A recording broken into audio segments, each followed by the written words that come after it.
The room was still clapping when my son stood up. 30 people in a backyard strung with blush balloons, my sister glowing in white, my mother's champagne glass raised mid-toast. They'd just finished laughing at me. The kind of laughter that lands like applause, palms hitting palms, because someone said the cruel thing out loud and everyone agreed it was funny. And then Devin, 8 years old, dinosaur tie crooked, the kid they'd wedged into a folding chair by the hallway, stood up from that chair the way you stand when a teacher calls your name. Serious, straight back. "Aunt Nia," he said, "should I tell everyone about Uncle Mike's other family?" The sound didn't fade. It evaporated. 1 second there were 30 people breathing, and the next there was nothing, just ice shifting in the punch bowl. I'm a forensic accountant. I've watched grown men go pale when a number gets read aloud. I had never heard a silence like the one my son made in that backyard. But to understand how we got there, you have to go back 6 weeks to a stack of bank statements that didn't add up. 6 years ago, my husband left a sticky note on the kitchen counter. 4 words: "I can't do this." His wedding ring sat next to the toaster like loose change. Devin was 2. For a week he kept walking to the front door and pressing his face against the glass, waiting. I kept pulling him back and pretending the sound I made was a laugh. I had half a degree in accounting and a checking balance of $340. So I finished the degree at night. I passed the CPA exam with Devin asleep on a folded blanket under my desk because I couldn't afford a sitter past 9. By 29, I'd started my own forensic accounting practice, just me, a laptop, and a rented office above a dry cleaner that smelled like chemical lavender. By 34, I had 11 steady clients, a mortgage I was 3 years ahead on, and a son who could name every dinosaur that ever lived. None of it counted to my family. To my mother, Carol, I was the daughter who couldn't keep a man. To my sister, Nia, I was a cautionary tale, living proof she'd made the smarter choice. Nobody asked about my work. Nobody asked about Devin's grades. Every phone call circled back to the same arithmetic. Nia had a husband. I did not. She called every Sunday at 4, never to ask how I was. The call opened with Nia's new kitchen tile, Nia's promotion, Nia's husband Mike, and their trip to Hilton Head. If I mentioned Devin made honor roll, she'd say, "That's nice," and pivot back to the real headline. "Your sister figured it out. Mike was the reason Nia's life looked the way it did." 36, broad-shouldered, regional sales for a building supply company. He brought my mother flowers. He grilled steaks at every cookout and called her mom with a wink. The whole family treated him like a trophy Nia had earned for doing life in the right order. Nobody questioned the travel. Every other weekend territory visits, he see them, sometimes Thursday to Monday. He'd come home smelling like a soap that wasn't in their bathroom, and nobody blinked. But nobody's that good. I do numbers for a living. I know when something doesn't reconcile. I just didn't want to look, because questioning Mike meant questioning Nia. But I had no idea how bad it was about to get.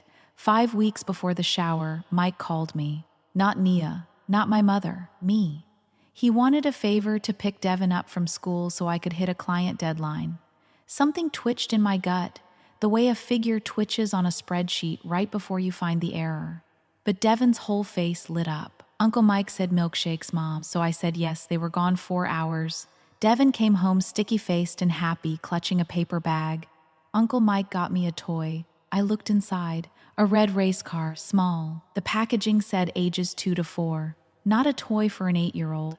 He grabbed 2 from the store, Devin said. "One for me and one for..." He stopped. "One for who?" "Dev," he bit his lip. I wasn't supposed to say.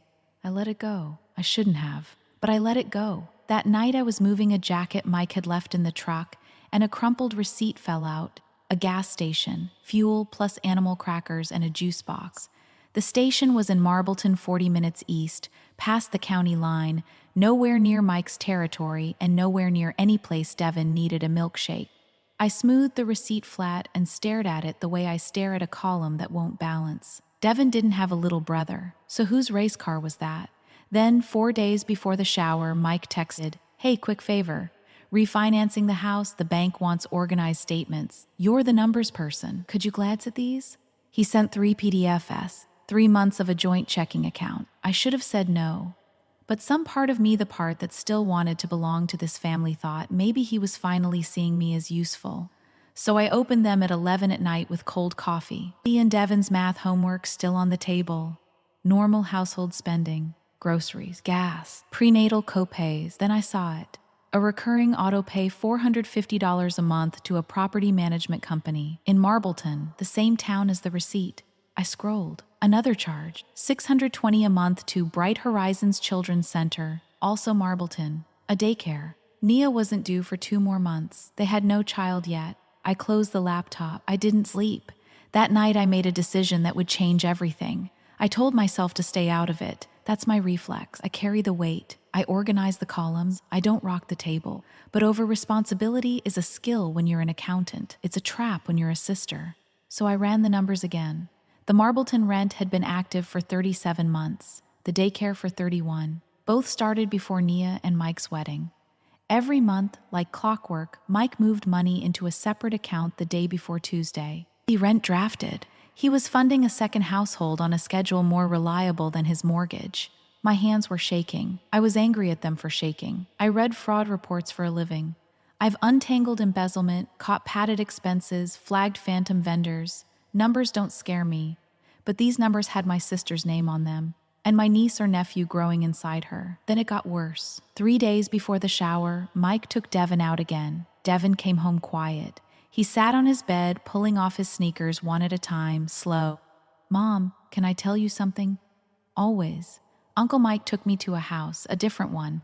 There was a lady with red hair and a little boy. His name's Cody. He's small, maybe 3.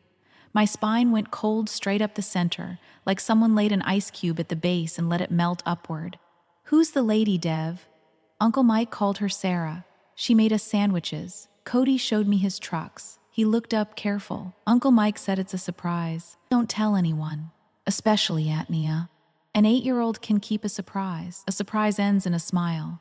But a secret is different. A secret ends in a room going silent. The next morning, emptying his juice-soaked backpack, I found the drawing. 2 houses. The left one had a triangle roof and a stick figure labeled Aunt Nia with a round belly.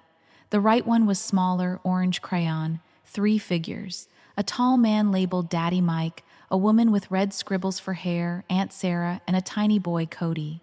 Between them, a road, a little car with a smile. On the back, in careful block letters, a street and number, 412 Elm, Marbleton. My son had drawn the truth and didn't know it was the truth. I sat on the kitchen floor and realized no one was coming to fix this. There was no version where I saw it. It was on me now. So I did what I do.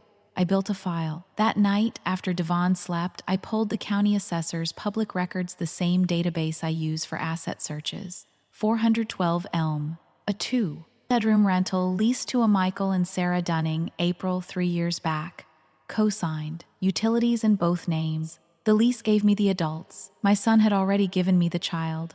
I did the math I didn't want to do. Cody was 3. Nia and Mike married 3.5 years ago.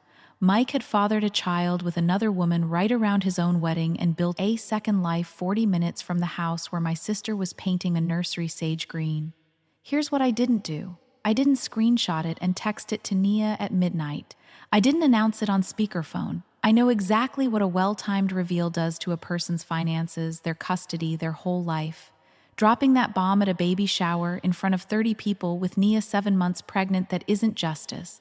That's cruelty. So I made a plan, quietly. Methodically, I'd wait until after the shower. Coffee, just the 2 of us. No mother, no Mike. I'd bring the statements, the records, the drawing. I'd tell him. Bizarre, gently, the way you deliver hard news to someone you love, even someone who'd spent years making sure you knew she didn't love you back. And I'd tell her the part that mattered. I can help. Forensic accounting exists for exactly this: hidden assets, undisclosed dependents, money that affects a divorce. I could trace every dollar and make sure she and that baby were protected. I rehearsed it twice over the dishes. I wrote notes on a legal pad, then tore them up and flushed them, because scripting the end of your sister's marriage feels clinical in a way that turns your stomach. This wasn't an audit. This was Nia, the girl who climbed into my bed during thunderstorms, the teenager who borrowed my mascara and never gave it back. Truth is a scalpel, not a hammer. You use it where it heals. I texted Mike 2 days out. "We need to talk about Marbleton." The typing dots danced and stopped. Then he called, voice low and tight. Stay out of my marriage. People already know what you are. Bitter. G. Yes. Alone. Say one word to Nia and I'll make sure the whole family calls it revenge. I'm not telling anyone at the shower, I said. I'm asking you to tell her yourself. Before the baby. That's not going to happen. He hung up. He had 2 days to come clean. He spent them smiling for shower photos. Almost time. 32,000 hearts. They had no idea what was coming. Neither did I, because I'd planned for a quiet coffee. I hadn't planned for an 8-year-old. Saturday, 8 a.m., my mother's backyard, looked like a magazine I couldn't afford. Blush and gold balloon arch, white folding chairs in perfect rows, A3 tier cake reading Baby Dunning in fondant cursive. A mimosa bar. She met us at the gate. No hello. She pointed at the stacked chairs, 5 rows of 6, ribbons facing front. Then she looked at Devin. He can sit in the hallway. There's a chair by the coat rack. Her grandson. A hallway chair. I knelt and fixed his tie. You're sitting with me, I whispered. The party fill. Nia worked the crowd like a gala host.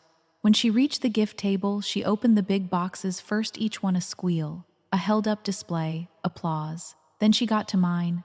She pulled back the tissue and held the pale yellow blanket I'd knitted over 3 weeks of midnights between 2 fingers, like fabric at a clearance rack.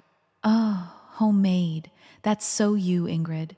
She set it on the chair behind her, not the display table, the chair. Like a napkin, then came the toast. My mother stood, fork against glass. To my beautiful daughter Nia and to Mike, who gave her everything. A real home, a complete family. She let complete hang in the air and looked straight at me when she said it. The whole afternoon was that. 2 parents, a beautiful home, everything. Glances at me on the word everything, and then the advice game. Kelsey, Nia's loud friend, read a card and asked Nia what she was most excited about. Nia rubbed her belly. She didn't look at the crowd. She looked at me. Honestly, I'm just grateful my baby's going to have a complete home. A father who shows up every single day. She tilted her head and her grin sharpened. At least my baby will have a father. The laughter was instant. 15, maybe 20 of them. 2 of her friends actually clapped. Palms hitting palms, the same sound you make when a comedian lands the punchline, except the punchline was 6 years of my life, and the stage was a yard where I'd set up the chairs that morning. Under the table, Devin's hand found mine and gripped until his knuckles went white. 8 years old, holding me together. My mother waited for the laughter to thin. Then, quiet because she never needs volume, she said it. Some women just make bad choices. She wasn't looking at Nia, she was looking at me. Devin tugged my sleeve. Mom, sit down and be quiet, sweetheart. That was my mother, to my son, without looking at him. Like he was background noise, like he was part of my bad choice. I felt something in me shift, not SN. That, settle like a foundation finally finding level ground. I was going to stand, take my son, and walk out with my head up. And then my son stood up first. He didn't shout. He didn't cry. He stood the way a kid stands when the teacher calls his name. Dinosaur tie slightly crooked. Aunt Nia, should I tell everyone about Uncle Mike's other family? The sound evaporated. Nia's smile froze 1 frame before a picture tears apart. Mike stood at the mimosa bar, hand on a glass that didn't move. Devin looked around the way he does in class when he's not sure he got the answer right. Uncle Mike has another house, he said, quieter now. With Aunt Sarah and a boy named Cody. He's 3. He showed me his trucks. 30 faces turned not toward Devin, toward Mike. Mike, whose face had gone the color of the fondant. Nia laughed once, high and cracking. What is he talking about? She turned to me. Ingrid, what did you tell him? I didn't answer. I didn't need to. The loudest person in a room is sometimes the one who says nothing while the truth does the work. He's confused, Mike said, too loud. Kids make things up. He heard it on TV. I didn't hear it on TV, Devin said, calmer than Mike. I went to the house. You took me. Aunt Sarah made sandwiches. Mike's mouth opened. Nothing came out. I drew a picture, Devin added. It's in my backpack. 20 heads turned toward the coat rack, toward the hallway chair where they sent my son to be out of the way, and the small blue backpack hanging off its arm. Innocent men don't move that fast. Mike was already heading for the door. But Nia got to the backpack first, 7 months pregnant, and somehow the quickest one across that yard. She unzipped it. The folded construction paper dropped out between a juice box and a permission slip. She opened it. 2 houses, 1 smiling car. Daddy Mike, Aunt Sarah, Cody. I watched the drawing dismantle her, piece by crayon piece. Mike, her voice went flat and clinical, like reading a diagnosis. Sis. Explain the drawing, explain Cody, explain 37 months of rent I didn't know about. She'd heard Devon say 3 years and counted backward past her own wedding. Mike had his keys in his hand, pulled out fast, automatic, the way guilty men reach for exits. Nia, I can explain. He looked at the drawing, at the 30 faces, at the patio door behind him. He chose the door. Mike disappeared for 6 days. On the third, a woman named Sarah called Nia's cell. She'd found the number in his phone. She was calm, exhausted. She had a 3-year-old who kept asking where Daddy went. They talked for 47 minutes. I know because Nia called me afterward, her voice flat the way voices go when all the shock is spent and what's left is just math. He took $23,000 from our savings, she said. How did I not notice? Small transfers, irregular timing, I told her. It's textbook. She was quiet a long time. Then 3 words I'd waited 6 years to hear, not for satisfaction, but for proof I existed in her life as something other than a warning label. Can you help me? Yes, I said. That's what I do. I spent 2 weeks pulling apart Mike's finances, a hidden business account, unreported income from a side contracting job, 37 months that touched the marital estate. I built the file the way I build every file: methodical, documented, admissible. Her lawyer called it the most organized financial discovery she'd ever gotten from a non-attorney. My mother called once. She didn't say she was sorry. She said, I didn't know about Mike. You can call me, I told her, when you're ready for a conversation that doesn't start with what I did wrong. She hasn't called back. I mailed Nia the blanket, the clean one, in a box. The baby was innocent. The baby would need it. That night, Devon and I ate ramen off the kitchen floor from mismatched bowls. No champagne. No balloon arch, no toasts about complete families. A noodle hung off his chin and he slurped it in and we both laughed. Mom, he said. At the party, when everyone laughed at you, I didn't think it was funny. I know, baby, that's why I said it, not to be mean. Aunt Nia kept saying stuff about dads, and I kept thinking, but Uncle Mike already has a whole other family, so why's everybody laughing? His logic was cleaner than any courtroom argument I could have made over coffee. He saw a contradiction and said it out loud. That's all. That's everything. A family isn't whole because 2 parents stand in the photo. It's whole when no one in it has to lie to be loved. My 8-year-old taught a backyard full of grown-ups that in one sentence I have never been prouder to be the woman they called a bad choice.